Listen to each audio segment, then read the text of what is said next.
پادکست پولک و ستاره.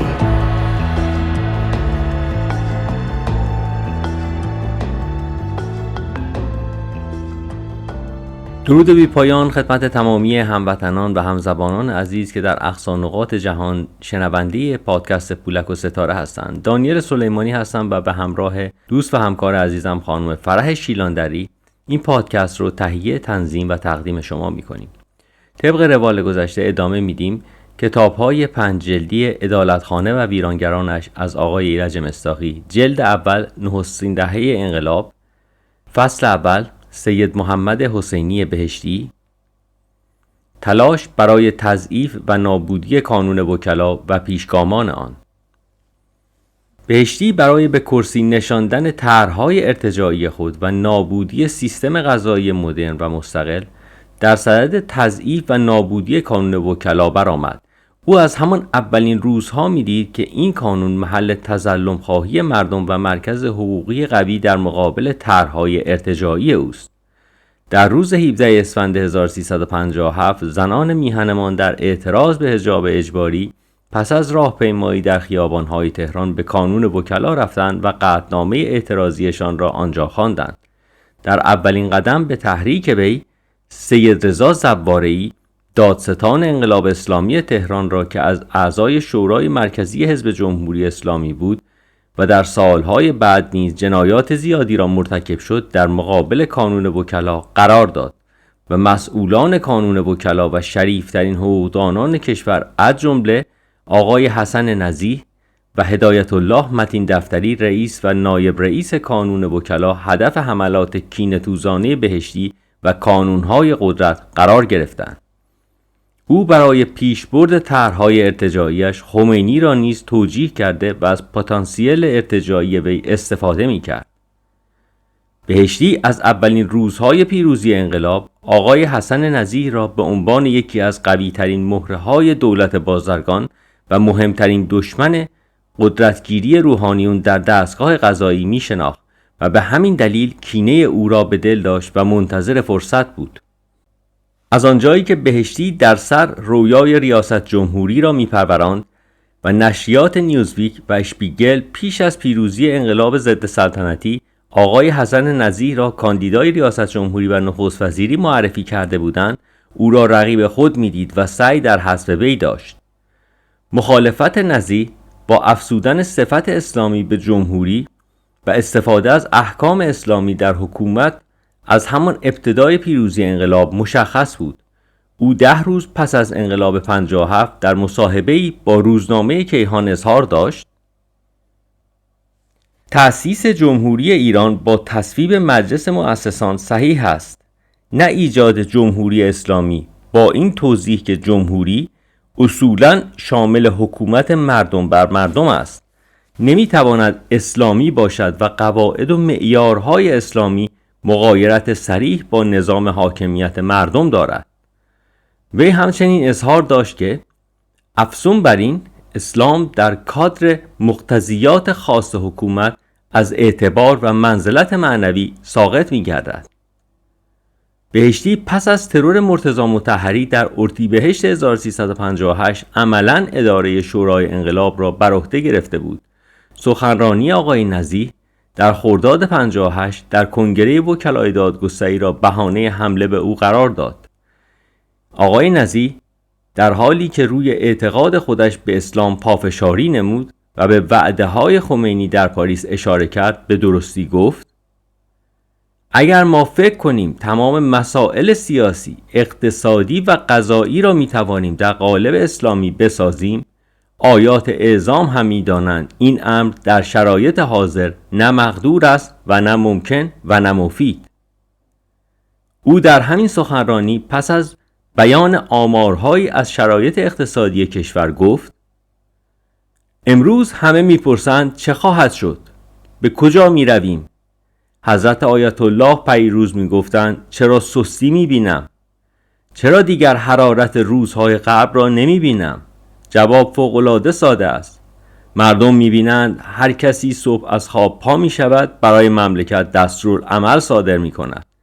برنامه اقتصادی می‌دهد، برنامه ریزی می‌کند. و همه اینها مردم را به نگرانی و اضطراب و یأس و ناامیدی سوق می‌دهند. بهشتی که بخش ارتجاعی انقلاب ضد سلطنتی را نمایندگی می‌کرد، به شدت به سخنان آقای نزیح اعتراض کرد و گفت: آیا شما بالاخره این انقلاب ما را اسلامی می‌دانید یا نه؟ اگر این انقلاب را اسلامی می‌دانید که بسیار خوب، بفرمایید. مثل گذشته در متن این انقلاب قرار بگیرید و در جای خودتان به پیش بروید و اگر این انقلاب را اسلامی نمی‌دانید، پس بدانید که جامعه ما، جامعه انقلابی، انقلابیون ما و رهبران انقلاب ما نمی‌توانند و حق ندارند اجازه بدهند که شما در این انقلاب و میدان انقلاب نفوذ کنید. اگر مؤمن به خط انقلاب و مؤمن به رهبری انقلاب هستید، کسی با شما حرفی ندارد. انتقاد کنید. کی گفته انتقاد نکنید؟ او برای هماهنگ کردن و سمت و سو دادن به حملات لجام گسیخته نیروهای ارتجاع، درخواست محاکمه آقای نزیح را به علت مخالفت با نظام اسلامی مطرح کرد و گفت: من در این مجمع شما تحصیل کرده های کشور، خواهران و برادران و در مجمعی که عده‌ای قابل ملاحظه هم خوشبختانه از فضلای روحانی جوان حضور دارند، یعنی مجموعه تمام عیار از تحصیل کرده های مبارز این کشور، معمم و غیر معمم، زن و مرد، این سوال را می کنم که فرد یا گروهی که این دید را در رابطه با انقلاب ما و اسلام دارد، آیا نسبت به انقلاب پیروزمند ما در این مقطع اخیر خودی است یا بیگانه؟ و حاضران 3 بار با صدای بلند پاسخ دادند: بیگانه، بیگانه، بیگانه. شیوه های به کار گرفته شده از سوی بهشتی شبیه به شیوه هایی است که امروز یزدی و جنتی، علم الهدی و مصباح یزدی و صادق لاریجانی و اژه‌ای و کسانی که به جریان طالبانی و داعشی در ایران معروف هستند دنبال می کنند. بهشتی در ادامه صحبت‌های خود گفت: این کارها بیشتر نشانه است که یک گروه اقلیت روشنفکر مآب و روشنفکر نما می‌خواهد با این بازی‌ها با دستاوردهای انقلاب خونین اسلامی ما موضع‌گیری تازه داشته باشد. برای ما عواقب آن معلوم است. من فعلا نمی‌خواهم بگویم اینها خائنند یا نه. باید اینها محاکمه شوند تا معلوم شود با چه انگیزه‌ای میگویند اسلام نمیتواند راه حل باشد. او خطاب به نزیح گفت: شما خیال میکردید با یک کنگره چند صد نفری با نام دهان پرکن حقوقدانها و وکلای دادگستری میتوانید جامعه انقلابی ما را مرعوب کنید. مبادا کنگره های شما نسخه دوم کنگره های اندیشمندانه شاهنشاهی باشد و نگران این هستیم که اگر پرونده این گرد آمدگان یک به یک بررسی شود، در میان آنها و در صفوف آنها نام این اندیشمندان را مکرر بیابیم. البته رسیدگی خواهیم کرد. نزیح نیز در پاسخ به اظهارات بهشتی گفت: ایشان مذاکرات من و امام خمینی را در پاریس تحریف کرده است و تعبیر و تفسیرشان از قسمت‌هایی از سخنرانیم در کنگره وکلای دادگستری 100% شخصی و پرواضح مغرضانه و به دور از انصاف بوده است. متاسفانه دکتر بهشتی دقیقاً نقش محمود جعفریان را در حزب رستاخیز ایفا می‌کند. برای من شخصاً بسیار تأسف‌آور و نگران کننده است که شاهد به وجود آمدن یک حالت اختناق شدید و جدید هستم. این جو و فضا میبایست هر چه زودتر از بین برود. هیچ کس حق ندارد اگر مطلبی را مطابق میل و سلیقه خود ندید، چوب تکفیر و چماق تهدید بردارد. دکتر بهشتی با سخنان تحریک‌آمیز خود نه فقط حیات افراد را مورد حمله و مورد مخاطره قرار میدهند، بلکه خانواده هایشان را نیز دچار تشویق، ناامنی و دلهره می‌سازند. من نمی‌دانم چطور ممکن است کسانی در لباس روحانیت معترض جان و امنیت خانواده ها باشند. امام بارها گفتند از اسلام چهره زشتی نسازید، در حالی که افرادی چون دکتر بهشتی با عنوان کردن این مطالب که فقط در شأن رژیم گذشته و عوامل دستن در کار آن بود، ابتدا اشخاص را با چوب تکفیر میرانند، سپس عده‌ای را با چوب و چماق به سراغشان میفرستند. این قبیل اعمال مردم را از نهضت اسلامی آزرده میکند و باید در حسن نیت افرادی چون دکتر بهشتی تردید کرد. در حالی که بهشتی سنگ اسلام و شریعت را به سینه میزد، آیت الله شریعت مداری از حسن نزیه حمایت به عمل آورده و به صراحت گفت: من به آقای حسن نزیه حسن ظن دارم و عقیده دارم ایشان بی نظر صحبت کردند. متاسفانه گروه‌ها و شخصیت‌های سیاسی اعم از چپ و مجاهدین که در عوالم خود به سر می‌بردند به خاطر آنکه نزیه و امثال او را لیبرال ارزیابی می‌کردند، به دفاع قاطع و محکم از نزیه و کانون وکلا که شدیداً زیر ضرب حملات خمینی قرار گرفته بود برنخاستند و در فضای ایجاد شده بهشتی به سادگی یک تاز میدان شد. خمینی در 25 خرداد 58 در سخنرانی خود عین گفته‌های بهشتی را تکرار کرد و ضمن دفاع از تشکیل مجلس خبرگان و تشریح کارشکنی غرب باوران و خطر روشنفکر مآب‌های غرب زده، اعضای شرکت کننده در سمینار وکلای دادگستری را جنود شیاطین خواند که به بهانه‌های مختلف دور هم جمع می‌شوند و گفت: می‌خواهند نگذارند قانون اساسی بر طبق آنطوری که اسلام حکم می‌کند تصویب شود. باید حقوقدان‌های غربی نظر بدهند. ما می‌خواهیم قانون اسلامی بنویسیم، از غرب بیایند نظر بدهند، یا غربی‌ها بیایند نظر بدهند، یا غرب زده‌ها بیایند نظر بدهند. حقوقدان اسلامی می‌خواهیم و این حقوقدان‌ها اسلام را نمی‌دانند. یعنی چه؟ من با آن غرب زده‌ها صحبت دارم، با آنهایی که تحت تأثیر غرب زده‌ها واقع می‌شوند صحبت دارم. باید قانون اسلامی ما از غرب بیاید، از غرب زده‌ها بگیریم.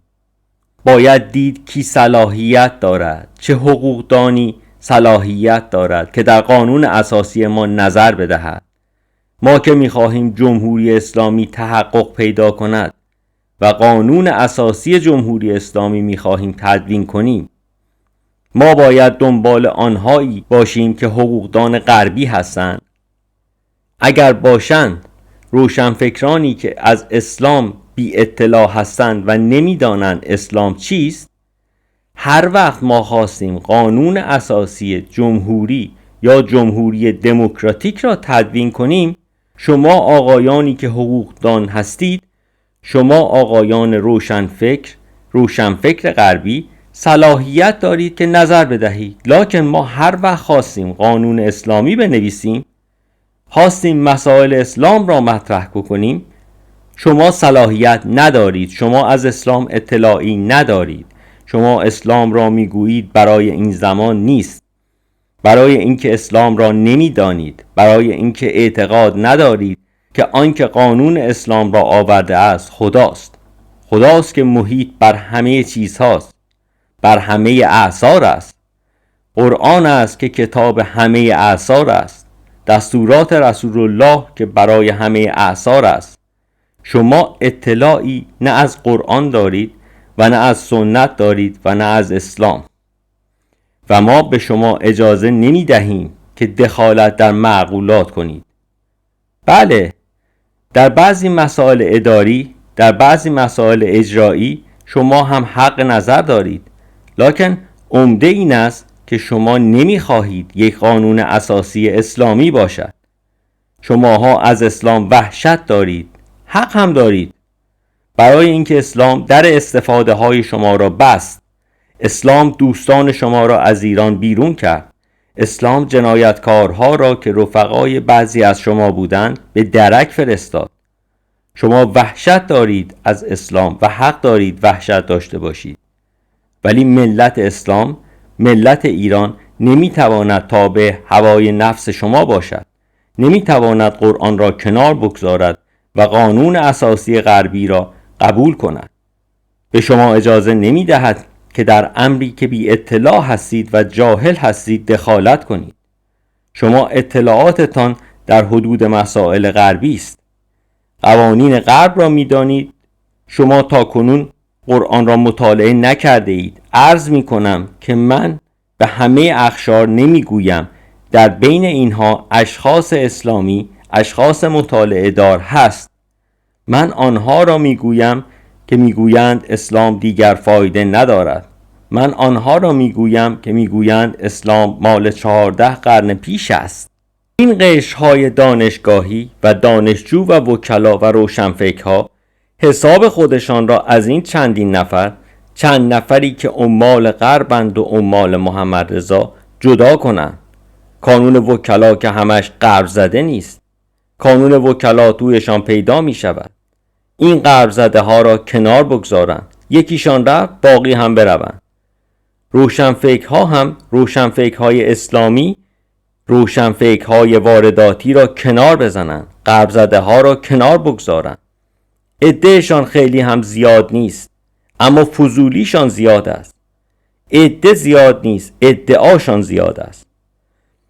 خود قشر روشنفکر متعهد اسلامی برای خاطر خدا، برای خاطر اسلام، برای خاطر استقلال کشور، برای خاطر حفظ آزادی، این روشنفکر متعهد اسلامی آنهایی را که در بینشان پیدا می شود که نق می زنند و می خواهند نگذارند کارها پیش برود، اینها را کنار بزنند، التماس دعا بکنند، پیش گوششان بروند به اروپا با سر عیاشی که می کردند.